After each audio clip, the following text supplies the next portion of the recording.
Chào các bạn, trong phần bài học này thì chúng ta bắt đầu vào công việc đầu tiên, đó là tạo trang cho một sản phẩm thiết kế banner. Quy trình để thiết kế ra một cái sản phẩm banner như này ở các cái công ty hay là các cái bộ phận phần bán thiết kế quảng cáo, thì việc đầu tiên của các bạn khi làm thiết kế là chúng ta thường hãy đón nhận cái order hay là cái bản mô tả thiết kế của các bộ phận phần bán marketing. Bạn nhìn ở đây mình có một cái bản yêu cầu thiết kế hay là một cái bản gửi đáp lên hàng thiết kế. Khi mà bạn xây một cái banner trên một hệ thống quảng cáo nào đó, giả sử như Google, thì cái banner đó sẽ phải đáp ứng một loạt những cái tiêu chuẩn về kích thước khác nhau, tức là nó sẽ phải chạy trên nhiều các cái cỡ ở nhiều các cái vị trí màn hình khác nhau. Vì thế là khi thiết kế một mẫu banner là chúng ta phải tính đến cái chuyện là nó sẽ phải đáp ứng được cái nhu cầu của nhiều các kích thước khác nhau ở cho cái chương trình mà chạy cái banner quảng cáo đó. Chính vì thế là khi bắt đầu tạo trang cho một bản thiết kế thì các bạn nhìn vào cái chuỗi danh sách mà các bạn được order các kích thước sản phẩm banner, sau đó là chúng ta lựa chọn kích thước nào lớn nhất và chúng ta bắt đầu tạo trang cho cái kích thước lớn nhất đó. Bởi vì sau đó là chúng ta sẽ phải điều chỉnh lại kích thước của cái bản thiết kế đó thành những cái kích thước khác nhau. Ta thường hay gọi là resize cái banner đó ra thành nhiều kích cỡ khác nhau để chạy trên các vị trí quảng cáo khác nhau.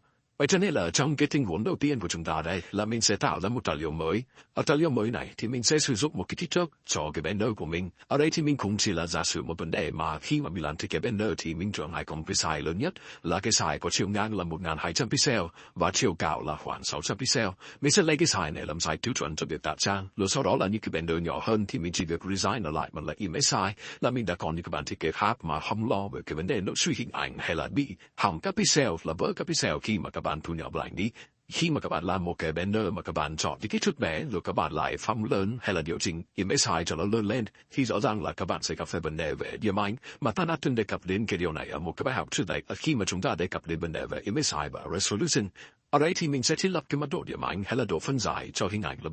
là 72 pixel per inch, bởi vì sản phẩm chúng ta sẽ là banner thì thường sẽ là quảng cáo ở trên web. Do là mình ấn OK.